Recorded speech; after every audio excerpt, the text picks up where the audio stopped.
Hi, welcome to my YouTube channel. My name is Christelle and you're watching my very first YouTube video. This is something I've been wanting to do for the last 2 years, so I'm actually really excited I'm finally doing it. My goal for this channel is simple, and it is to help democratize wealth. I genuinely want everyone to have the education and the tools to grow their wealth. And this is exactly what this channel is about. One of my favorite ways that I've been able to grow my wealth is by investing in the stock market. Unfortunately, a lot of people think it's complicated, but it's really not, I promise. So if you've ever wondered how to read a balance sheet or laid awake at night pondering what's an expense ratio, I am so happy to teach you. But I know you guys aren't here for this long intro, so here is my 250K stock portfolio.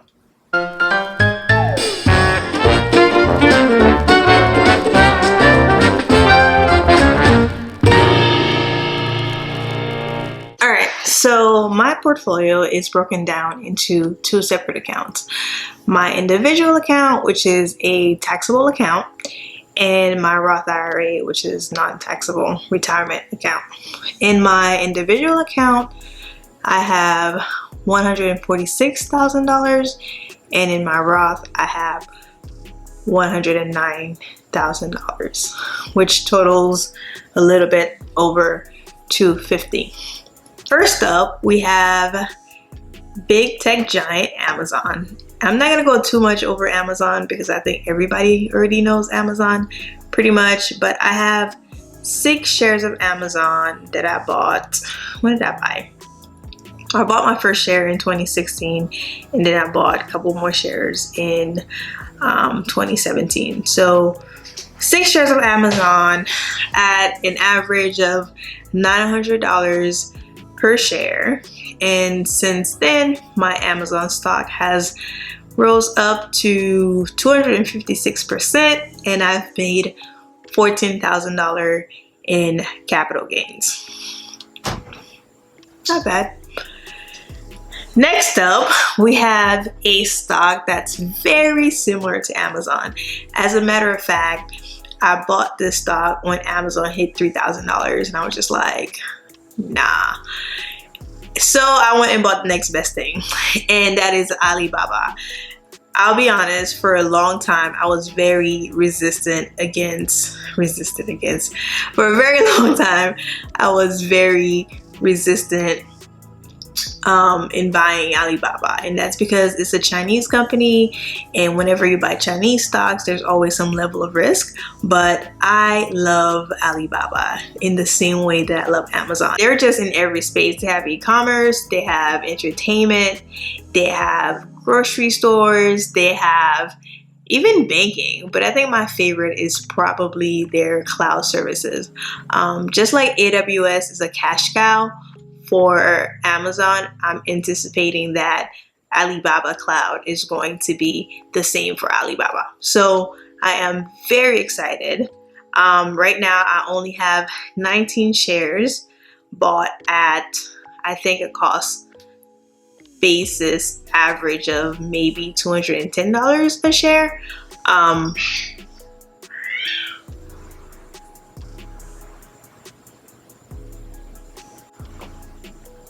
Okay, next up we have Facebook. I have 30 shares of Facebook bought at an average of $180 per share. Out of all the FANG stocks, Facebook is my favorite, and that's because Facebook is the cheapest. And I don't mean in terms of price, which it is actually the cheapest in terms of price, but I mean in terms of value. If you look at the price to earning ratio of Facebook, it is much less than all the other ones, except for Google, but still the lowest. And if you don't know what a price to earning ratio is, don't worry, I have another video. I'll do all, you'll understand these lingos soon enough, I promise.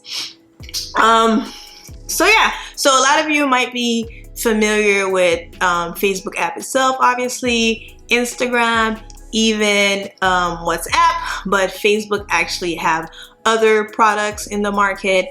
They have Oculus, which is the AR VR headset you might be seeing sometimes. They have Workplace, I think, which is their messaging system for companies. They even have, what is it called? Novi. Novi is part of their Libra platform, and Libra is their crypto currency. But I think the most notable thing Facebook project is the recent implementation of Shop. So Shop is pretty much basically allows you to sell things on Facebook and Instagram, but it's different from Marketplace. I think Marketplace, you just post your stuff and then somebody, like, I don't know, DM you like, hey, whatever. But this is a real e-commerce platform. Like, you can actually put it in your cart, and then you can check out, you can have it shipped to your house, all of it. So for all of you that already have Instagram boutique, you can now officially sell your things on IG. So I think that's a big win. Next up, we have Lavongo. So Lavongo used to be the darling of my portfolio. I bought Lavongo at $77 a share. I bought 25 shares, and within a month and a half, it went up to like 150. So that's literally like 100% gain in like a month and a half. I was just like, oh my God, this stock is amazing. I'm about to be rich. Until this happened. So 2 weeks ago, they announced that they were merging with Teladoc. And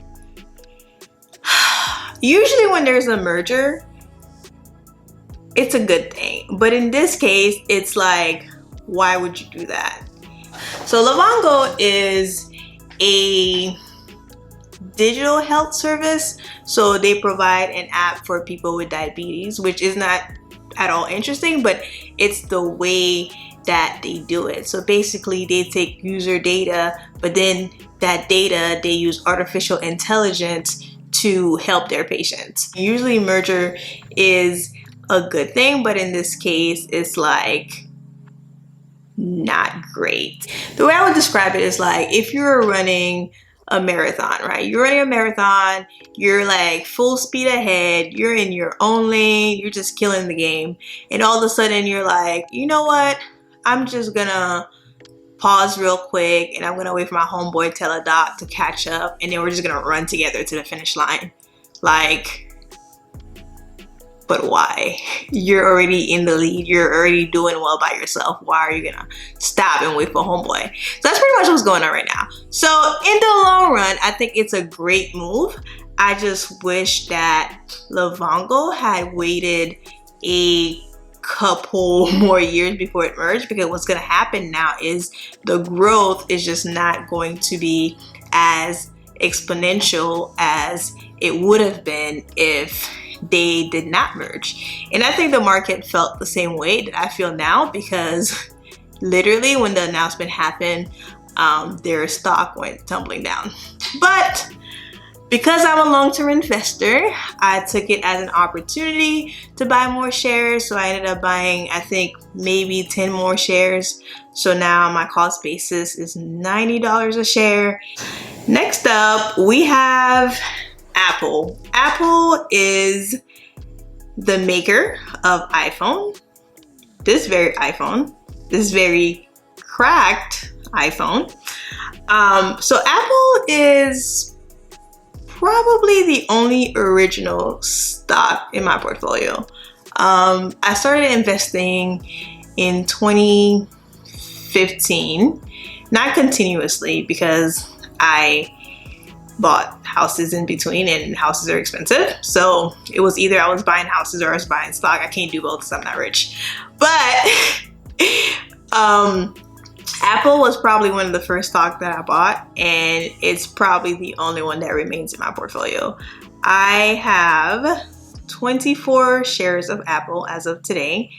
They are doing a split. They're doing a 4-to-1 split, which just means for every 1 share of Apple that I have now, it's going to be 4 shares. So I have 24 shares, 24 times 4, 96. So I will have 96 shares.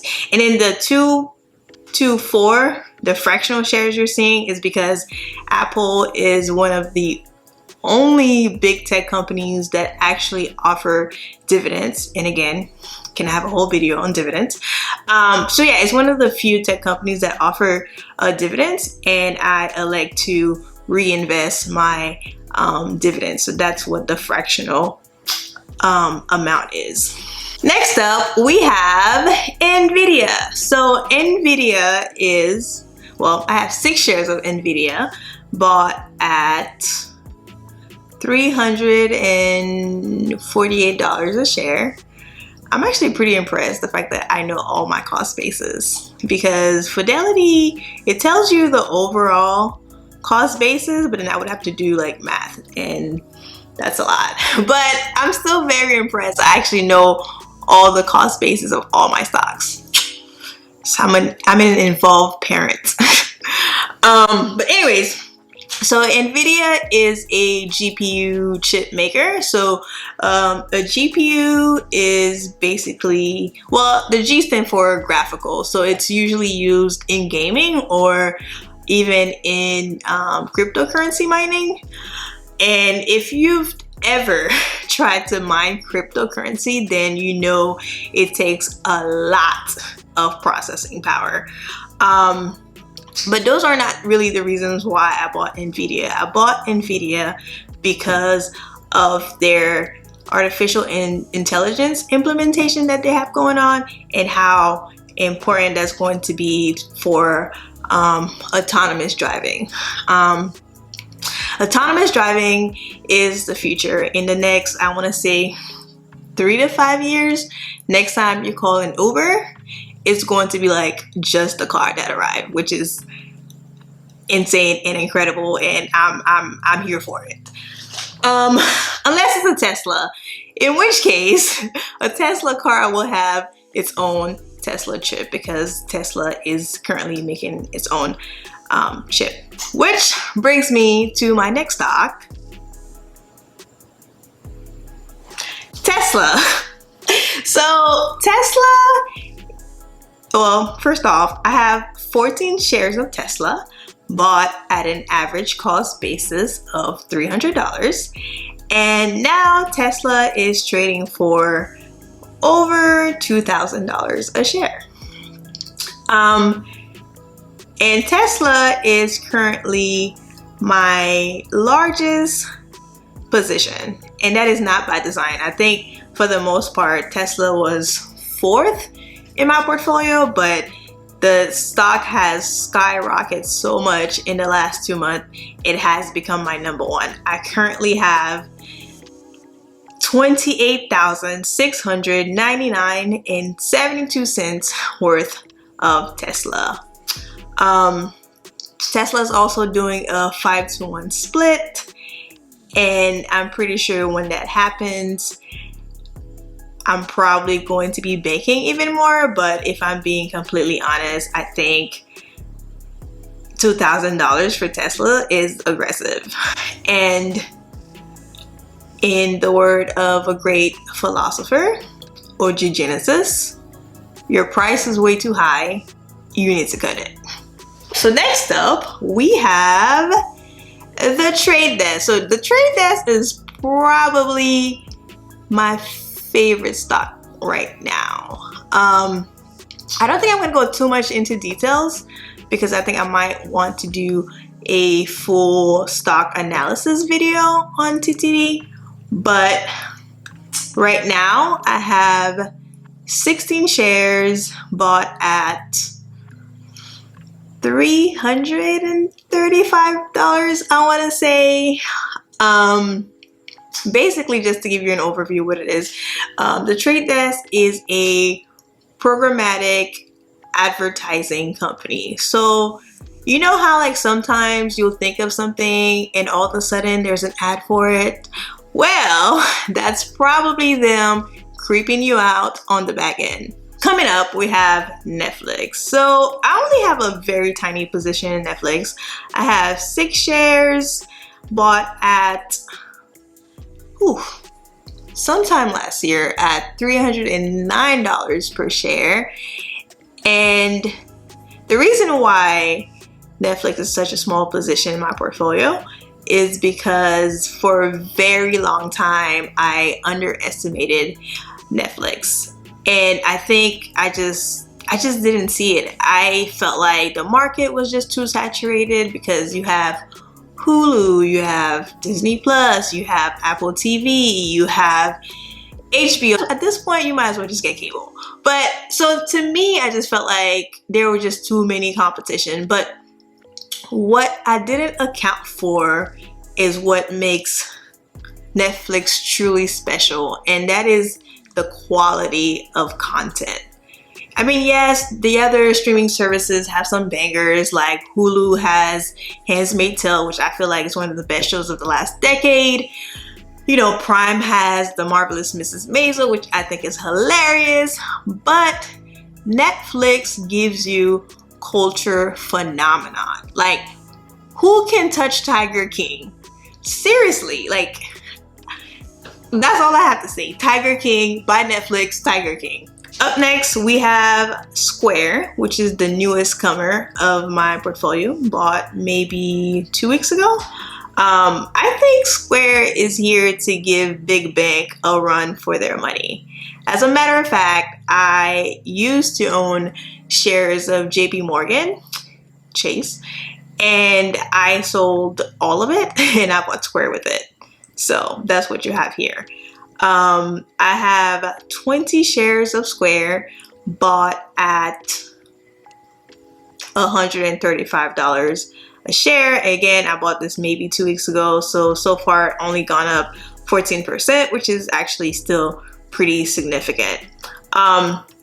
What I love about Square is that it's for businesses and consumers. So if you're a business, you can, obviously use the point of sale system, but you can also do payroll with Square. So you could just pay your employee right there, and you can also take out a loan with Square. So essentially, what do you need a bank for?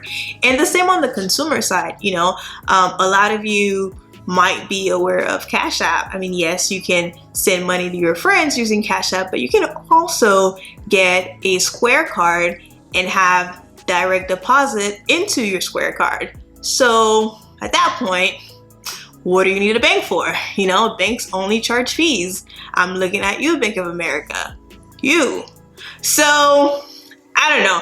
I think I might actually get the card, do the payroll, just to kind of give you guys a whole review on it. So if you would like to see that, definitely leave a comment and let me know. All right, we're doing really well, aren't we? I think we're doing well. This is like one take, guys. I'm proud. Are you? I'm proud. Next up, we have actually pop quiz. So at this point, you've probably noticed I have obviously Facebook, because we just talked about it, Apple, Amazon, Netflix. So what do you think is next? I'll give you 5 seconds. All right, so if you guess Google, you are correct. And I have exactly 1 share of Google, which I bought because I wanted to have the G in FANG, which is probably the dumbest reason I've ever purchased a stock. But Google is still an amazing company to own. As a matter of fact, y'all heard that? Google is still an amazing company to own. As a matter of fact, the platform in which you're watching this video is owned by Google. I'll probably end up buying a few more shares, so it's not just 1 Google share. But even then, that 1 share has increased 41%, and I've gained $461, which is actually pretty amazing. So shout out to Google. Next up, we have Okta. I didn't even have Okta on my notes. Forgot about it. So Okta is a cloud security company. So they provide identity management for users. So you know how like you might work somewhere and then you have to log into Outlook, and then there might be some other website you have to log into, and then you have to have all these passwords, and it's a lot. So with Okta, you can just have one password, and then Okta just kind of connects you to all these different apps you need to log into. So it's very, very, very, very convenient for the user, but also it is optimal for security concerns. So I only have 8 shares of Okta, bought at $187 a share. And to be honest, Okta has not performed as well as I thought it would.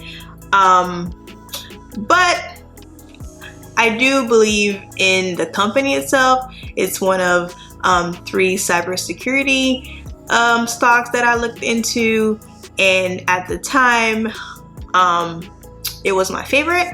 I think I might circle back and do a full analysis of all 3 again, and I might even record it. If you guys are interested, let me know, and then see what I want to do, whether I want to like increase my shares or maybe perhaps buy one of the other 2 stocks that I considered. All right, so last on my individual portfolio, and don't worry, I don't know how long this video is already, but my Roth only has 1 stock, so we're almost done. All right, so last but not least, so this stock is my claim to fame. This stock is like the stock that I brag about, and the stock is Shopify. Shopify is the 2nd largest of my portfolio. It used to be the first, but it's the 2nd largest.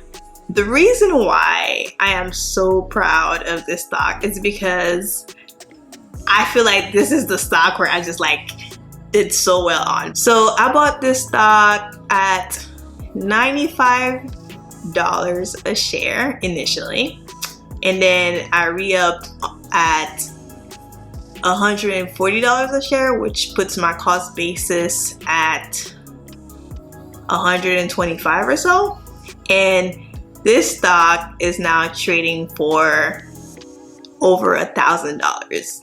Like, if this is not the come up, then I don't know what is. That concludes my individual account. The rest of the money is sitting in cash, which is about $25,000. Up next, we have my Roth IRA, which is going to be super fast because I only have 1 stock, and that is an index fund, VTI.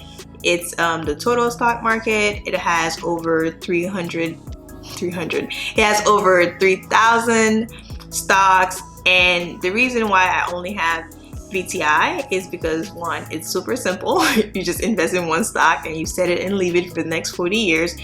But I think mainly because it provides diversification and it's very conservative compared to my individual portfolio. So it just makes me feel warm and fuzzy inside that I have something safer on the other side. So yeah, so I have about $60,000 invested, and then the rest, I think $49,000 is just sitting in cash. I have quite a bit of cash, so in total I have $75,000 in cash. And that's because the market right now is... the market is weird. I would say that. The market is weird. So I kind of want to have a good amount of my position being cash. Just in case there's another crash, then I can take that as a buying opportunity and re-up on some of the stocks that I really, really like. So that's it. All right, there you have it. If you like this video, definitely don't forget to leave a like. If you would like me to do full analysis on any particular stock in my portfolio, definitely leave a comment and let me know. If you would like to learn about stocks in general, definitely subscribe because I'm definitely going to be doing a lot of videos on that. And if you would like to know what I do with my life outside of making videos for YouTube, then you can definitely follow me on Instagram. I have some pretty dope travel pics from when we used to be outside, and I'm also pretty hilarious. So thank you for watching, and I'll see you on the next video.